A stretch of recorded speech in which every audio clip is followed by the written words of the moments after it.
Uyg'ur yozuvchisi Jaloliddin Bahromning Şinjan Xalq nashriyoti tarafidan nashr qilingan Omad va Ofat nomli romani. Bu roman Beliqut şirkatida ovozga ilinib, Beliqut to'g'rida anglitildi. Asad oq qaroqni romkada, qizilni bokalda mağdurmoq deydi. Sorun kayfiyati bargan siri ko'tarilib, ko'zlarda yolqin, yuzlarda otish qizillik yelinjimoq deydi. Arka-arkadan işleyotgan harak zo'ridan tomirlardagi qon asov otdek tepchaklab, oradagi pardishab, tortinish, qo'rinish bara-bara tongdagi tumandek ko'tarilmoqda edi. Qizlarning kulkisi ko'payib, gap so'zi oziyib, ko'z qarchiqlaridan sirliq bir tashnoliq yelinjab turadi. "Asadka?" dedi Aybeliq ko'zlarini xumarlashtirib. "Aqtni to'ldirib 2 rom qo'ysangiz, mening qadrdon bilan yana bir qatim urishtirg'im ba. Bu balaga qarsam hech to'ymayman-ku." Aybeliqning so'zidan yana kulki ko'tarildi. Asad arva 2 romkaga haraq qo'yib o'tib, "Men boshida talablar bo'yicha bo'ladi demaganmidim?" deb qo'ydi. Qadrdon romkani qo'liga olib, bir hazon qarab turib ketdi. Buni ko'rgan Asad arva, "Menga qarama, Aybeliqning ko'nglini yerda qo'yman desang, bu o'zingning ishi" deb qo'yishi. Rashida uning ulapla "Sattura Aybeliq ishga yerda" deb oldiga tug'an silib qo'ydi. Demisimi, qiz bola ishlayotgan yerda o'g'il bola yerim chiqib ketdi desa, Satturda. Oqaroq bilan qizil hariq orlashib qolg'achqimi, qadrdon obdoli tangshilib qoldi. Beliqut xazinasi keyingi qatimlarda oq kelamdo qizilmi neziqmay ishchiverdi. Bu asnoda Rashida Ünalg'a o'zi elib kelgan lentini selishi, saksda o'rindalgan yig'lang'i muzika yangrashga boshladi. Rashida yangsiz qizil ko'ptisini selitib, oppoq to'r bag'irdiqi bilanla maydonga tushib, Asadni tansiga tortdi. Asad maydonga dardang'ishib tushishi, Rashida uning bo'yniga gera silib, chin quchoqladi. Asad bo'lsa nozik ballarni qamalladi. Ularning o'ynayotganini tansi degandan ko'ra qattiq quchoqlashib, bir o'rinda midirlash desa to'g'ri bo'ladi. Demisimi, ular bir-biriga shundoq chirmishib ketganki, qadam ilish asla mumkin emas edi. Angacha Aybeliq qadrdonni tansiga tatgan edi. Qadrdon bu yillargacha qizarib, "Men o'ynab boqmagan" deb o'zira so'radi. Lekin Aybeliq "Hech nima bo'lmaydi, qaranga, midirlab qo'ysangiz bo'ladi" deb uni rag'batlantirdi. Ularmi bir-biriga yo'gashmakdek chirmishib, asta midirlashga boshladi. "Aybeliq, ko'ptonni siliydi?"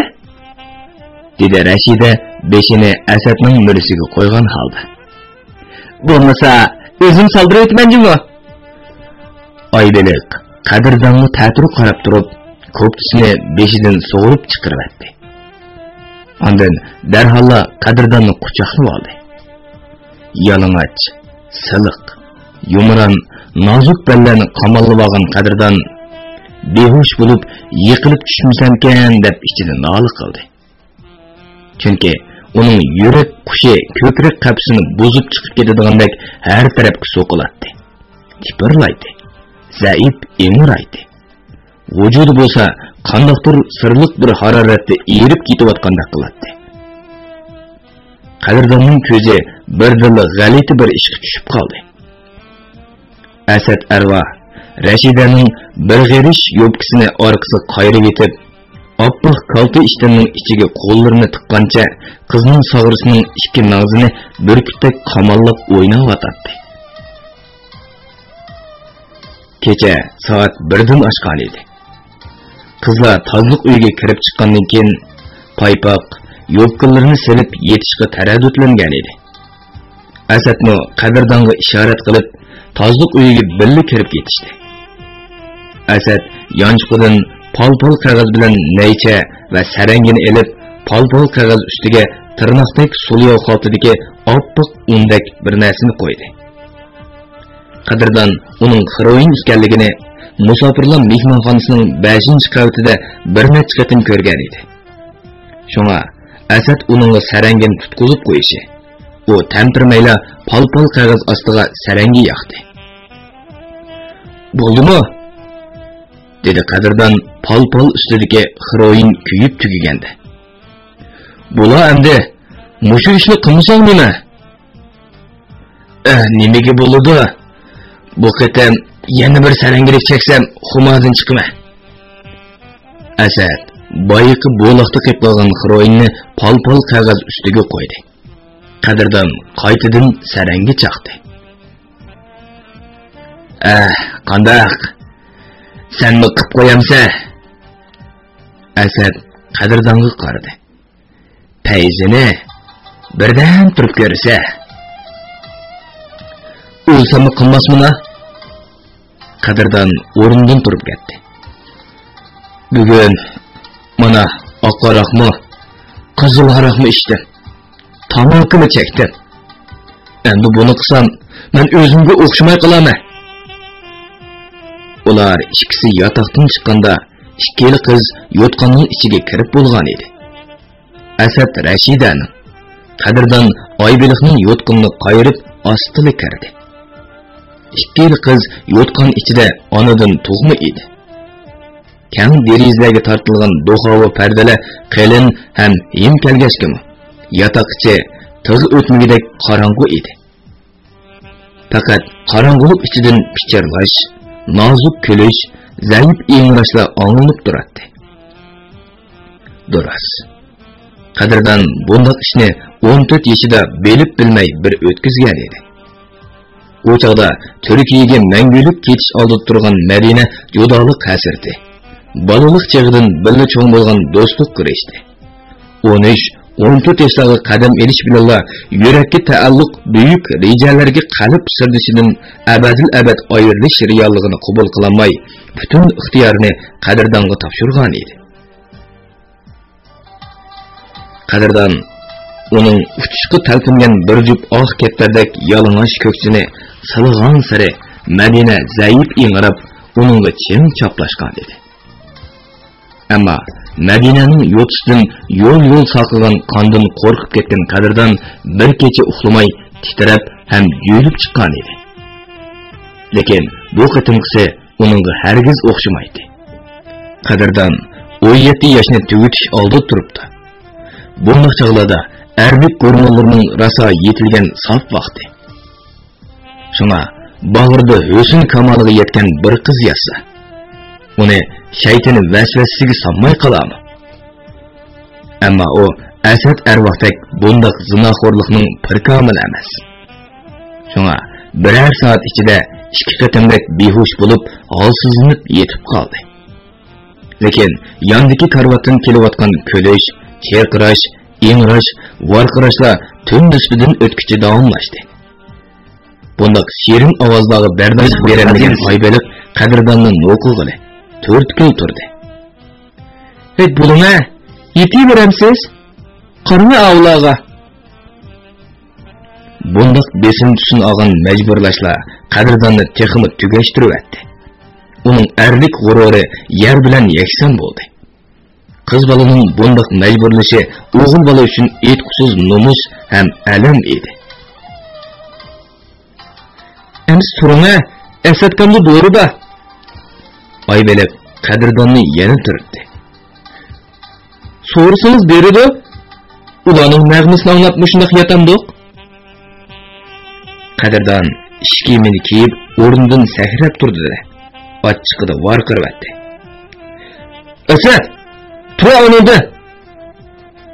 Qadirdon chiroqni yiqishi ikkili qiz yotqan ichiga sho'ng'idi. "Tozliq uy kira." "Amsa chiroqni o'chirib etmamsa?" dedi Asad yotqan ichida turib. "Kiyimimni kiyibman-da." Qadirdon yotoq chirog'ini o'chirib etib, tozliq uyga kirib ketdi. Chaprinni yepinchoqlagan Asadmi ayol bo'lmayla tozliq uyga kirdi. Qadirdon uningga ochiqi bilan hurpaydi. "Hey, Nimandaq kecha-kecha uxlatmaydi ekan desam, seni Duran bakanғы. Qadrdonning talaffuzi qattiq edi. Qanchiqira. Tova, bu nima degan rasvochilik? Oybeliqning oldida o'lding bu. Asad chopinning yanchiqidan pol-pol qog'oz, naycha va sarangin chiqarishi. Qadrdonning ko'zlari chaqchaydi. Hey, do'rin chiqar desam, nimadan deb yursa? Nadiki doğru ekan o? Doğru degan mushu. Asad asta g'uding'ishdi. Boyi bir qatim qilib qo'y, payzini heli ko'rsa desam unmaysa. Endi o'ttir kechida uyg'itib badamni. Ey, mushuning xosiyatimi o? Qadrdon Asadning qo'lidagi tirnoqdek heroin bo'liqiga qaradi. Bu rasmi? Avval biror qitim chekib baxmamsa, ondan meni tut. Asad maydisi ko'rdi. Buni arlab biror qitim chekkanga xumor bo'lib qolmaydi. Mana, men 10 yil bo'ldi chekyapman-ku. Qadrdon endi buni qilmasa, yo'tqing'im kirmay, Oybeliqning yuziga qaramay, mushu o'ttir kechida kassa bo'ladi. Kassigo hech gap emas. Ammo mo'no qizlar jamiyatda uni sesitib, yurgisiz qilib etadi. Bo'ptila. Biror yilgacha arlab qilsa, xumor qilmasin ish. Qadrdon birinchi qatim shundoq. Tunji qatim pol-pol qog'oz bilan naychini qo'liga oldi. Ah, Xudo. Mao la'nati nemish qilyotadi. Qilayotgan ishining bir umr azob ham gunoh o'chqi bo'lgan laylin dozoq ekanligini bilmamdiganda. Hay nada. Qo'linglikini tashla. Sen hozir chekimlik emas, ofat ham qiyomatni qo'lingga olding. O omad jannatingni kul qilib, o'zingni abadul-abad xor va zabun qilg'usi. Qandaqdir buzuq la'natilarning qasdan qurgan qiltaq qopqonlarga bo'yningni so'zma. Qo'yilgan o'rinlarga putingni sepma. Sen davrning axlat chovullari bo'lgan Oybeliq ham Gulbeliqlarning ozmisini to'ldirolmaysan. Nafsi ham-hamlarni qondirolmaysan. Ular sening omad yo'lingga ko'z olaytquchilar. Baxt sharbatlaringga o'g'ri satkichilar. Mamur yo'llaringga o'g'ri tikan o'ndirgichilar. Qo'lingdagini darhol tashla. Bu sening ofat dashtillariga olgan xato qadaming. Bu bir qadam umringga yetib oshqudek azob oqibat, baxtsizlik, dardu alam, hasrat, nadomat, zahr qumlarni elib keladi. Bu dishvorchiliklar vaqt kelganda sana o'kinish, pushaymon, to'g'ri qilish fursatlarini bermaydi.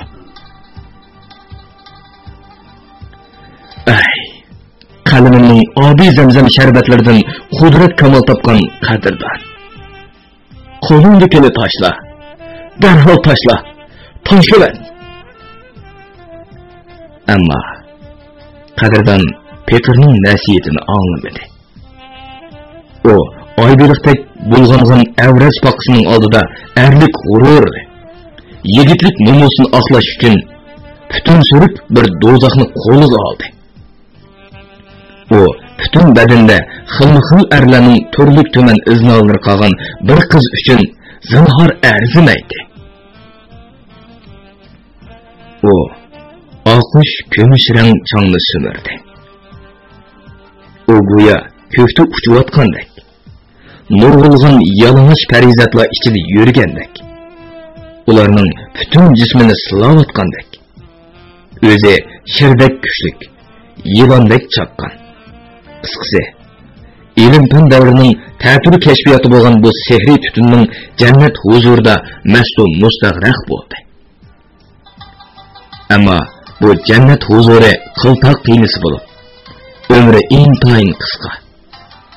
O, o'z uni yilon chayalla, o'tliq zanjirlar bilan to'lgan do'zaxga topshirib beriblar. Daraxt uchidagi oftob sho'lisidek tezda yo'qaydi. Qadrdon pal-pal qog'oz, neycha saranglarni qo'liga olmadi. O'zining umr manzilida ko'radigan tortquligini, baxtsizligini, ofatlik qismat tog'larini qo'liga oldi. O neycha bilan oqish ko'mish rang changni sumirmadi. Balki azob dengizini, hasrat, pushaymon, nolik yig'an, judolik qon zardoblarini sumirdi. Qabahatlik tush botqoqlariga qadam olgan qadrdon shu kundan boshlab dunyoda puldan boshqa mundaqmi shirin tushlar borkan deb o'ylab yurdi.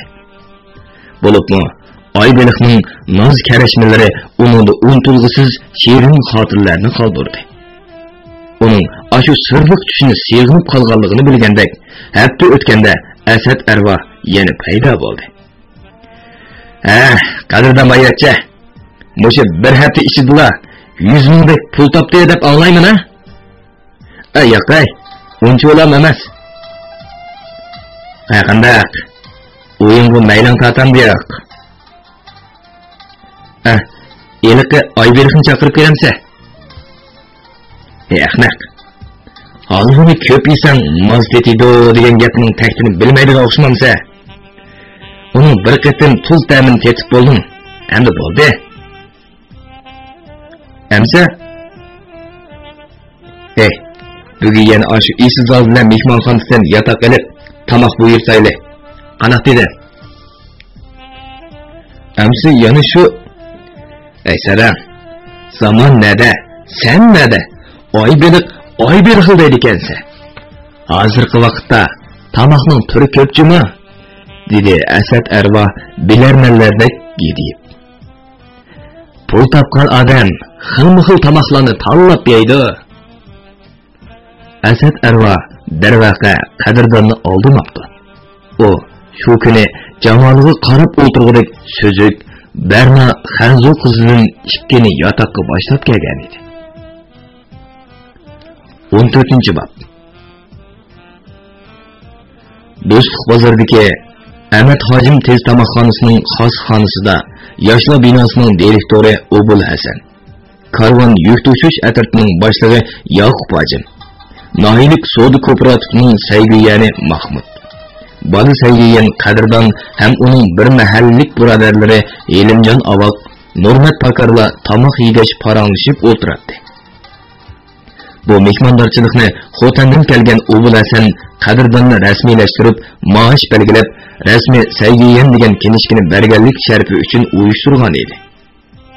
Ammo qadrdon bunda qilish menga zarur emasdi degan o'y bilan ancha senakmay o'tiradi. Hozir uning butun xiyoli 10 necha ustam zinnatlayotgan yeni olgan uyida qolgan edi. Do'stlik bozorining janubiga bir yurish tovar binolar silingan bo'lib, qadrdon bilan Yoqub Hojim xillab yurib, ikkinchi qavatdan 140 kvadrat metrlik bir yurish uyni 280 ming so'mga setib berib, oliy darajalik zinnatlab berishni bir ustamga 40 ming so'mga o'ddiga bergan edi. Hozir ustamlarning ishlayotganiga 15 kun bo'lib qolgan edi. Biroq bu uy to'g'risida Yoqub Hojimning maslahati bo'yicha hech kimga, hatto Obul Hasanga uqtirmadi. Ustamlar gerçi bir oyda bitadi degan bo'lsin, ammo uyga kundan kunga iskat kirib, odamning zo'q ishtiyoqini qo'zg'amoqda edi. Shunga qadrdon bozordan bekor bo'ldimi? Uyni ko'rgili yuguraydi. Obul Hasanning gapi tugamagan siri qadrdon jili bo'lib, "Voy, bu odamning gapi yum degan itning po'qidek nimanda uzilmay chiqaverdi" deb o'dimishdi. Endi bu yerda yana O'rimchili Yoqub Hojim, Mahmud Saygiyan va boshqa jonko'yar birodarlar bo'lg'achqa biz Xotanda qadrdonni xotirjam, dedi Obul Hasan kasbiy notiqlardek gapiga iskab berib. Anlasam, Matturg'un Shilim, Nuradil Panoq, Tursun Kalli qatorliqlar guruh uyushtirib, qadrdonni qattiq uribdimiz. Agar Abbas Bojan anlasa, saqchi avatib, u lükçeklerinin anısının tuğulğunuğa puşayman kıldırı ötüdü. Hazır ula, dedi Helimcan temkin ahangda. Örümçedeki top setiş bazırdı yok. Anlasak, Abujan'ın korkup, Xotengimi ayak basamıga oxşaydı. Anlaşılak qarğanda, dedi Nurmat Bakar.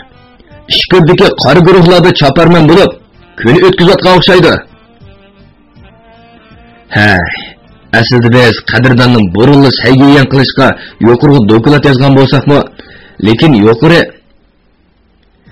u bilasanka, bu gaplarni boya dedingiz. Qadrdon toqat qilolmadi. Men Qo'ng'irtosh shirkatida bir kim bilan ko'rishmoqchi edim. U kishi meni saqlab qoldi.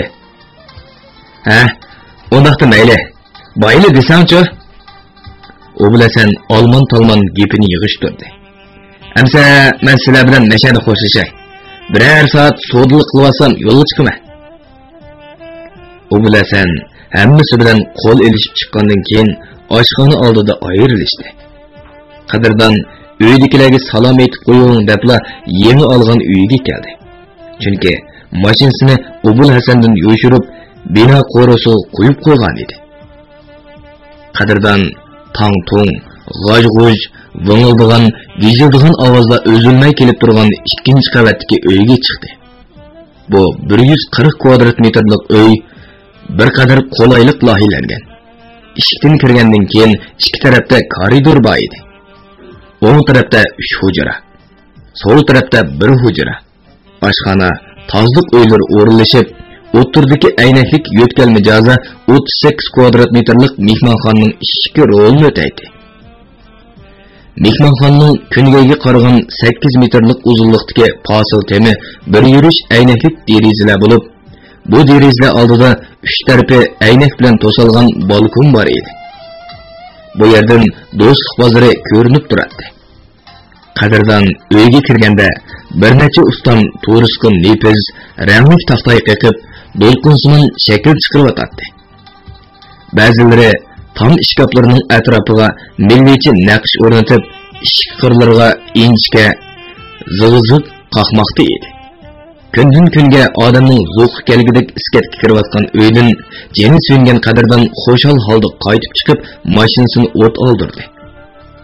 U yo'lda ketib o'tib, elitin shuncha chiroyli, kutganda qanchalik bo'lib keta deb shivirladi.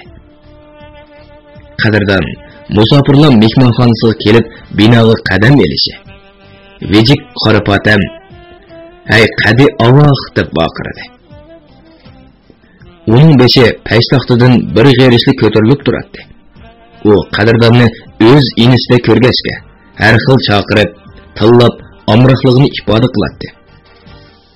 "Hey, qadishib turango, sanachu qara, aeroplan zakaz xat ketdi."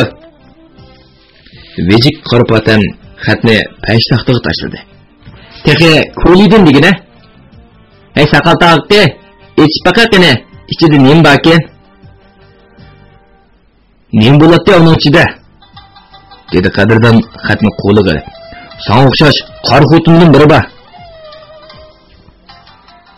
Bu beshini yeydigan madak, meni texe qor xotin deydi. Men-chi o'zimni nini cho'kallarga tanqinmayman." Vejik qorapotam rosa vatildayotganda Qadrdon yotqiga chiqib bo'ldi. U xatni oldirib ochgan edi, uning ichidan aeroplan bileti bilan bir parcha xat chiqdi. Odatga o'zining kasbiga oid til va xatni puxta o'rgandim deb no'chilik qilgan Qadrdon bir parcha suvashma xatni tatlashtirib, bir necha xatlarni tuniy olgan bo'lsa-mu, asosiy jihatdan o'qiy olmadi. Birdilla uning esiga Vejik qorapotam keldi. Bu xotin ko'rimsiz, vat-vat bo'lgan bilan kichkidan tortib Xanzu maktabda o'qig'ashqa, Xanzu tiliga usta edi. Dilqut xazinasi Qadrdon xatni ko'tarib birinchi qavatga tushib, peshtaxta oldiga kela-kelmay Potamxon varqirab ketdi. No'chan, xat ichidagi qora xotin asqatmidimi? Ajabmasat, yejib kip qapti-ku." "Jinim acha, yana sen yaxshi ekansan. Buni o'qib bera." Qadrdon xatni tanladi. O'ylab baxsam, bu jahonda seningdan dono tarjima yo'q-ku. Ha, ochangni to'ndingmi rap-rap? Mening oldimda to'la yo'g'on po'qliq qilmoq bo'landi. Cho'qim. Janobacha tezroq o'qiya. Vejik qorapatam xatga bir qo'r ko'z yugurtib, ko'zlarini chaqchaytib, qalpoqlarini qo'rib o'shqitibdi. Ohoy! Qaddi do'zax shutsa, sana omad ketdi. Omad. Seninchi damsan demayman. O'g'il demamsa, nimaga tikilligini bilib ondan bermamdan. Yo'q, avval seninchida bo'lmas demayman. Qadrdon yonchiqu qo'lni tiqibla 100 so'mni peshtaxtaga tashladi. Anduga desa, qo'liqni dim tutib angla, matangchining kekisi. Potamxon xatga sinchlab qaradi. Seni Songjijong degan bir apandi Fujian Anbu shahriga taklif qilibdi. Texi aeroplan biletini qo'shib avatibdi. Aeroplan bileti qachonnikiga? Qani qarab baqay. Vejik Qorpatam aeroplan biletini qo'liga oldi. O'g'illikka tushdan keyin soat 4 dan 53 minut o'tgan uchidiki. Ha, rahmat Potamxocha. Qadrdon hayajonlangan edi. Sanda yaxshi jumi? Qadrdon xat ham biletni elib menishi Potamxon 100 so'mni uning mayda yonchiqiga sep qo'ydi. Hey G'azbiyon, ishqirdan men obdonlar bir narsa ag'ash kela? Kiyim kechak taalluqmi? Yo'q. Atir sopon, yuzmay degandek bir nimalar. Hey, ularni qancha ishlasangmi, baribir oqolmaysa. Qadrdon Potamxonning sat tillarini anglamaslik uchun qo'liqini ikki barmog'iga yetib olib, yugurgancha ikkinchi qavatga chiqib ketdi. U yotqiga kirib, kostyumini oldida sirtqa yugurdi. Soat texib 5 bo'lmagan edi. U bu xush xabarni Yoqub hojimga yetkazmasa, ko'ziga uyqu kelmaydi. Qadrdon palampaydan yengishib pastga qarab edi. Navbatchi xonning peshtaxtidan Potamxon ko'rinmadi. U tez menib o'ylig'i chiqib ketdi. Lada shaharning markaziy ko'chalariga chiqishcha ig'ir besiq mangan bo'lsin. Xinjiang meditsina institutining qayrilib Dajaygu yo'liga tushishi bilan qo'yindek uçdi. U ko'zni yumib ochqicha Dajaygu avtobus bekatidan o'ngga qayrilib aholi ko'chalari bilan Tunganning qo'rosiga yetib bordi. Yoqub hojim ishkini go'bli qilib yepib, tuz qulupni etib turishi Qadrdon kirib keldi. U ishga qaytadan oshqu silib ochdi. Hey, taxe bayili oshxonda bilib bo'lmadikmi? Yana nima qasavasadak yetib kelding? Yoqub hojim yosini ochiqlashga usta edi. Mana, bekra. Hojimka, 1 minut avval qilma. Qadrdon Songjijong xo'jayinidan kelgan xat bilan aeroplan biletini ko'rsatib, o'g'illikka tushdan keyin soat 4 dan 53 minut o'tganda uchidiganligini va berish bormasligini so'raydi. Yoqub hojim sal ting'irqab qoldi. Son xo'jayin, ajab seni o'ynatqish kelib qopti-ku. Buningda boshqa o'yin yo'q-da. dedi Yoqub hojim peshonasini chamak qo'lda tatlab. Bu to'g'riliq sening xabaring bormi yo'q? Bor. Qadrdon kesibli javob berdi. U menga bir qancha qatim sana qoq pishiqlab chiqadigan zavod, shirkatlarni bir ko'rsatmasam bo'lmaydi deb aytgan. Uning maqsadi bo'la emas-da. Savdogar degandan tilining ostida tili, ko'zining orqasida ko'zi bor haqu. Son xo'jayin undaq emas, ko'ngli obdan odam, dedi Qadrdon. Mening oyda 240 tonna mol yetkazib berish vazifam oxirlashdi. Chunki u 20 yillik to'xtamaydi. Undaqda bu qatim seni o'ynatishning badaliga yangi to'xtam tuzmoqchi ekanda. To'g'ri, mening bu o'ylig'im shuda. Undaqda basang bag'in. Yoqub hojim uning burnini no'qib qo'ydi. Ammo bu yerga ishlarga to'qinish qilmasa, Yanqoqning bozorga kirishiga 15-20 kun bor. Qadrdon barmoqlarini sanadi.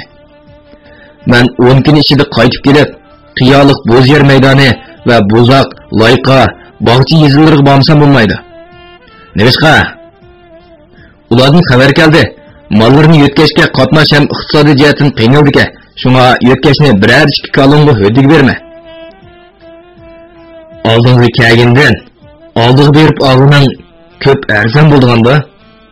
Albatta, shunga so'lovdan bilan tuzgan 20 yillik maldan menga 820 ming so'm qoldi emasmi? Bah. Ondaqda menga 200 ming deb beribdi. Yana mashina olaman. Hozirmi? Yo'q. Sen qaytib kelgandan keyin. Hojika, amsa uy sizga qoldi. Qandaq material ishlatish to'xtamda bo'lgandan keyin ular o'zlari bilib ishlayveradi. Men turpanga mol totaman. Lekin xotirjam bo'l. Bekorli bo'lsam berib turma. Hojim qadrdonni uzitib darvoza oldiga chiqdi. Ular bir-biriga oq yo'l bo'lsin deb vaqirashdi. Lada angacha ko'cha do'qmishdan aylanib ko'zdan g'oyib bo'ldi. Asad arvohning soyasida o'ylashning ta'mini obbalda tetib qolgan qadrdon mashinasini O'smarxon jannat ne'matlari oshxonasining oldida to'xtatdi. Uch eshikdan Ladani ko'rib qolgan O'smarxon peshtaxta ichida dikkida o'rnidan turib, uning bir puti mening bo'sig'imning ichiga kirib bo'ldi deganni ko'nglidan o'tkazib turishi. Qadrdon kirib keldi. Assalomu alaykum O'smarxon acha. Shu ovqatlari barkat topqay. Voy, intqinimizdek bo'lsin. O'smarxon ishkiriga qarab baqirdi. Zulay! Hay Zulay qizim, shappada. Qimmat himfon kip qoldi. Nindaysiz ama? Oldiga paystani tortgan Zulay paydo bo'ldi. U qadrdonni ko'ribla qizirib ketdi.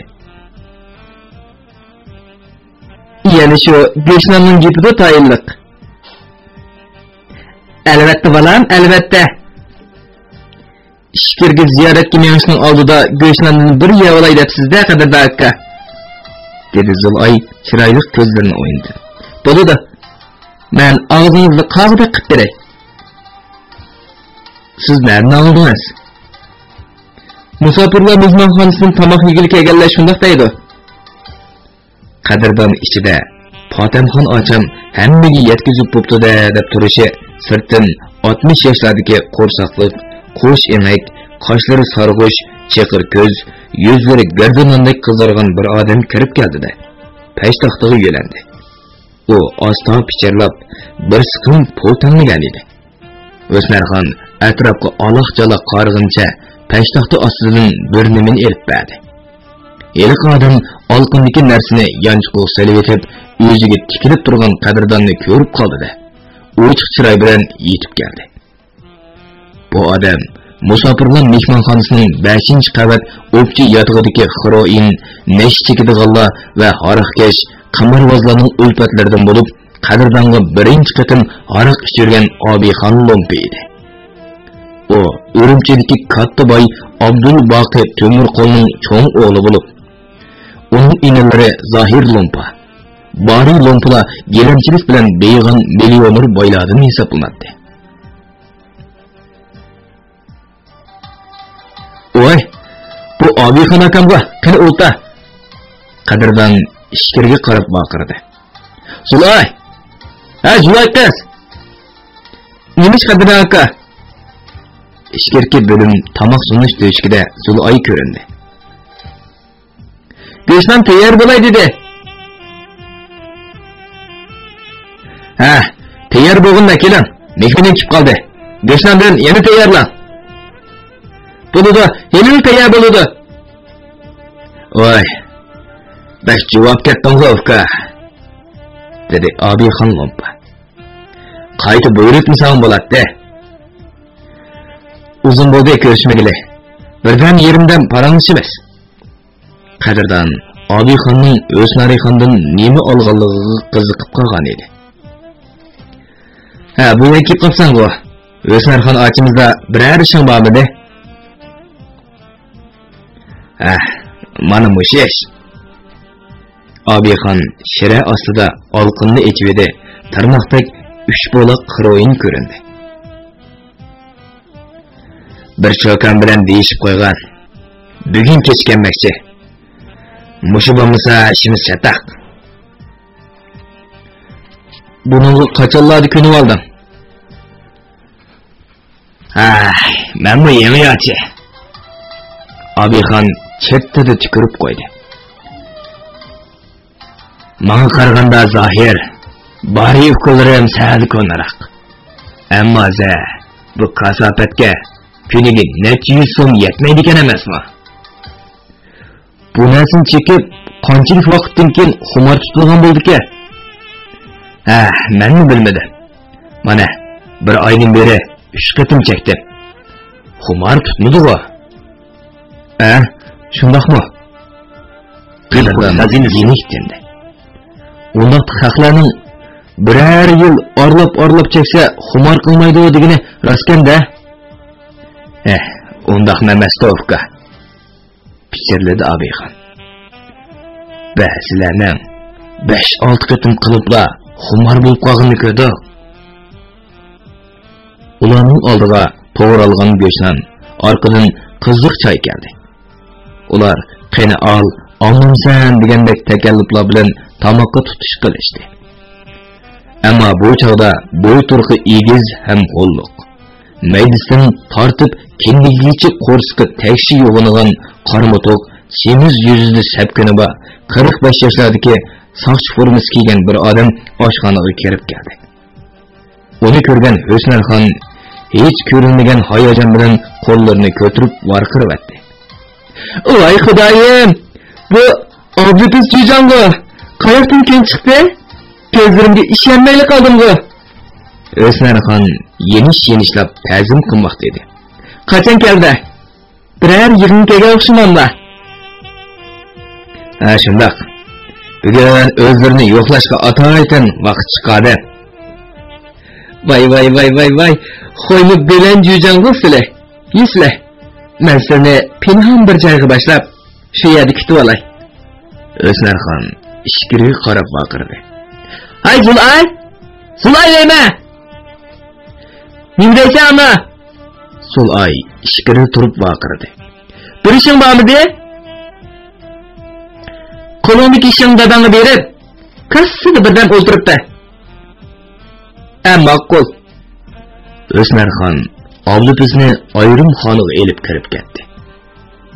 Zulay oshxona zaliga chiqqancha qadrdonga go'shtdan pishib qoldi, yeni ochiq beraman deb qo'yib, peshtaxta ichidagi kassaga kelib o'tirdi. Qadrdon, dedi Abixon Husnarxonning orqasidan qarab. Bayq qarcho'shqin to'nimsa.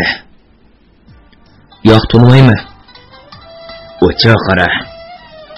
Xotanda jinoiy ishlar soqchi atritining boshlig'i Oblipes degan shu. Uchiga chiqqan porixo'r, xiyonatchi. Abixon yana chertida tükürib qo'ydi. Agar pulni jiq beradigan bo'lsang, oqni qop-qora, qarini oppoq qila oladi. Undaqda Husnarxon bilan qanday tunishligi bordi?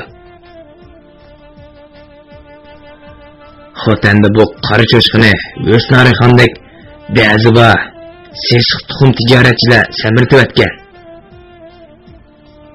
Tamoq etish bilimidan Oboq to'xtining Zulay deb vaqirgan ovozi kelishi bilan kassada o'tirgan qiz ushqandek kirib ketdi. Birlagan to'g'ralgan go'shtlarni qadrdon bilan Abixonning oldiga qo'yib, ondan sirkoylarni liqlab qo'ydi. Abixon jinoiy ishlar soqchi atritining boshlig'i Oblipesning xotanda qilgan nohaqchilik ishlarini so'zlab bo'g'icha. Ikkinchi qatimliq go'shtlarni yeyilib bo'ldi.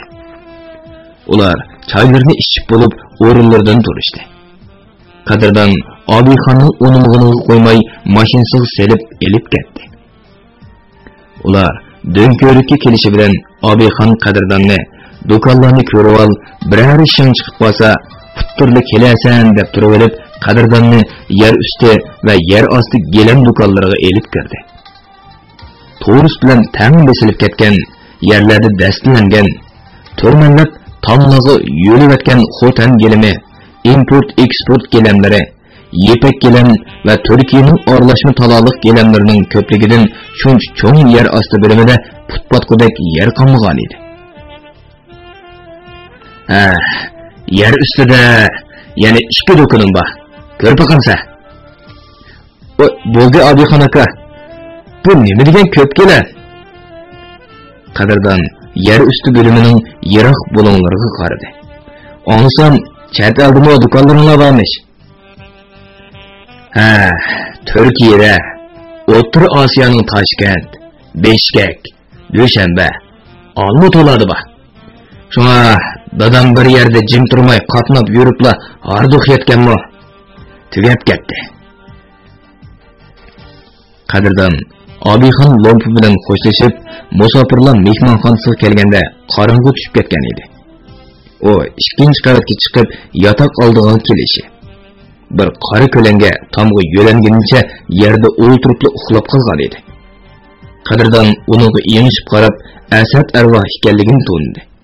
Lekin atrofga tarilayotgan batbo'y puroqdan uning ig'ir masligi bilinib turardi. Asadka, Asadka, ko'zing ochdaymi? Tura o'rnidan. Voy, kim meni tortishib yurgan? Asad ko'zini loppir yechib, Qadrdonga chekchib qaradi. Oy, bu Qadrdon boyvachchiga. Bu oli kechida nega bording? Aybeliq qo'ynini echib turibganmi? Tura o'rnidan. Qora kiyimlarining maynab bo'lib ketganda. Qadrdon Asadning qo'tig'idan yo'lab turg'izdi.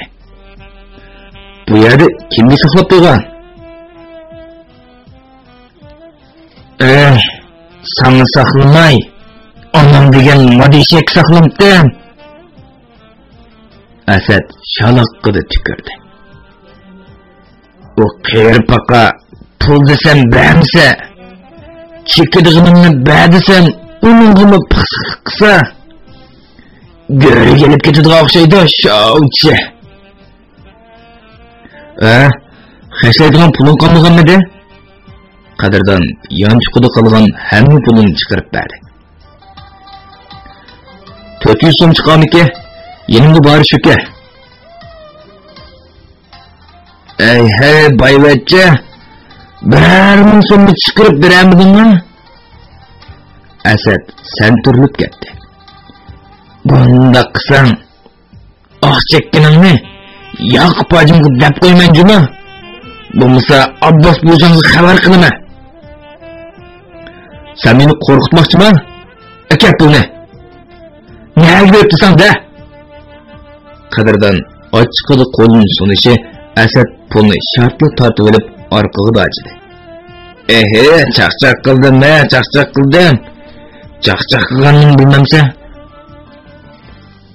Qadrdon Asad arvohni ko'chig'icha elib chiqib, yo'lning u chetidagi oshxonaning qishiga opirib qo'yib yenib keldi.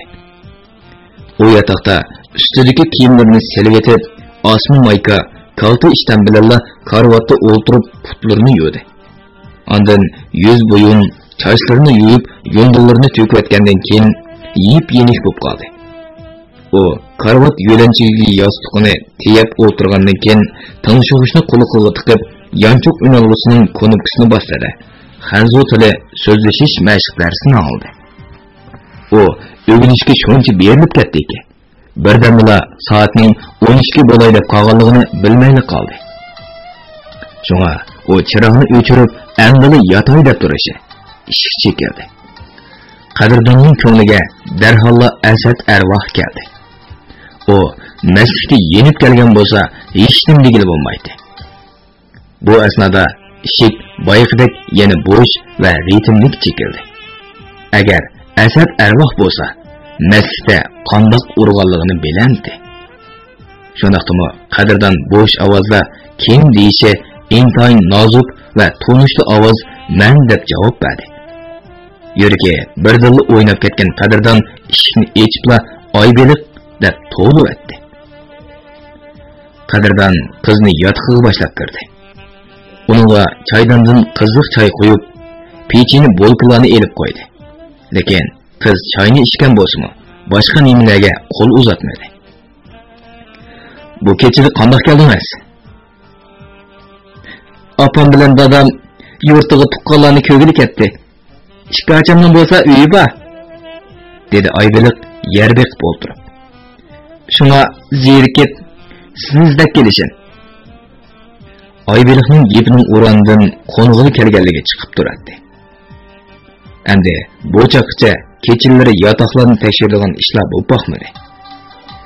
Biroq soqchilar qarori yo'qlik bo'ldirlab, qora bosti qiladigan ishlar ba'zida bo'lib qoladi. Lekin bu qizni o'ttir kechida qandoqmi kattigili bo'lsin.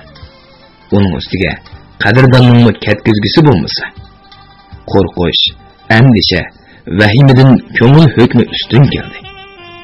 Ular kiyimlarini selib yetishga taraddudlanganda Aybelik qo'l so'mkisi ichidan pol-pol qog'oz, so'lyoq naycha saranga oldi. Buningdan qadrdonning ko'zlari chaniqidan chiqib ketgudek chakchiyib ketdi. Biroq qiz hech nimadan andishimi qilmay kulib turardi. Mavo pol-pol qog'ozni qizil numar tamaki kapidan elib oldim. Mavo bo'lsa sovuq ichimlik naychisi. Sarangini do'kondan oldim. Aybelik gerim qopchiqidan 2 bo'liq xiroyinni elib karvat ustiga tashladi. Buni bo'lsa eliqi kechisi Asadkamning yanchig'idan o'g'irlab olgan. Qilandoq qadrdon qizning ko'ziga qaradi. Qilli. Qizmo yoltidi qaradi. Qani, sarangini yandiring. U nima degan tayzi? Sizga qaraq sho'rang a? Pek jiddiyleşip ketadigansiz. O'tganda jiddiyleşganligingizdan terga chivishib qoldingiz. Qadrdon bilan Aybelik ana shundoq ko'ngil bog'larini sayr etish tayyorligini qilayotgan mushu tun nisbida O'snarxon bilan Asad Arvoh orqa hovlidan oshxonaga, ondan cho'ng yo'lga chiqib, usti qirqilgan qor yog'ochlik qatorining doldisida o'ltirdi. Ularning orqasidan tevish chiqamay marab kelgan kichikkina bir soya stolbining doldisiga yo'shirindi. Hey, hozir u qiz rostova qadrdonning yotog'idimi? Shunda qarasam, bu kuyning volisi qo'yroq tutqizadigan emas. Masha usul bilan joylamasa, endek kambagidek. U qiz soqchi tilini chaynab yesa, o'zing tutib berasanmiki? Voy ana, ishondayman. Aybelik menga 5 qo'ldek ayan. Pal-pal qog'oz, so'lyoq naycha, saranga ham 2 qop xiroyinni opirib chektirish shu qizning plani. Bu kechida soqchixonaga berib desang, ularni tutib ketadi. Andan qanday qilmoqchisa? Ularga azroq pul xashlab qutqizib chiqqan bo'laman, dedi Asad Arvoh jiddiy talaffuzda. Anda qadrdon bu satchilikning talotizligi yeyilib ketishidan, ota-onasining xabar tepishidan qo'rqib, mening sizg'an-sizig'imdan chiqmaydigan bo'ladi. Qarabdi, ha?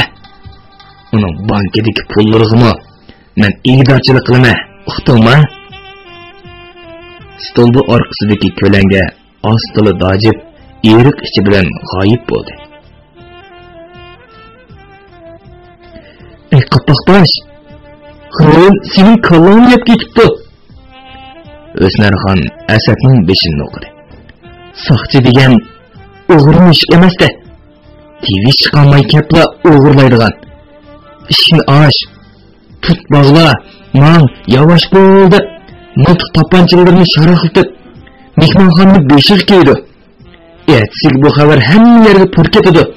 Yo'q, bajin, Mahmud Saygilgan, Elimjon Avoqlar telefon, xatlarda xabar qilmay qoladimi? Abbos Bo'jan tez soqchini avatib, bolasining put-qo'lini yerga takkuzmay ib ketadi. Sen o'chaqda cho'qqingni tishlasan qattiq, qo'lingni tishlasan sesiq. O'tirsan shu. Ras. Bu tarafini acab o'ylamabdiman ha. Texi saqchilar Aybelikni birli qiynasa, tayoq to'qmoqning ta'min tetib baxmagan bu kötek nədiki pal qog'oz, naycha, saranga, oq bo'loqlarning nədin kelganligini demay qolama. Sening bu kallang nimanda ishlamaydigandir. Chiqindan o'ylanib qolgan planimni so'g'ijlashdi.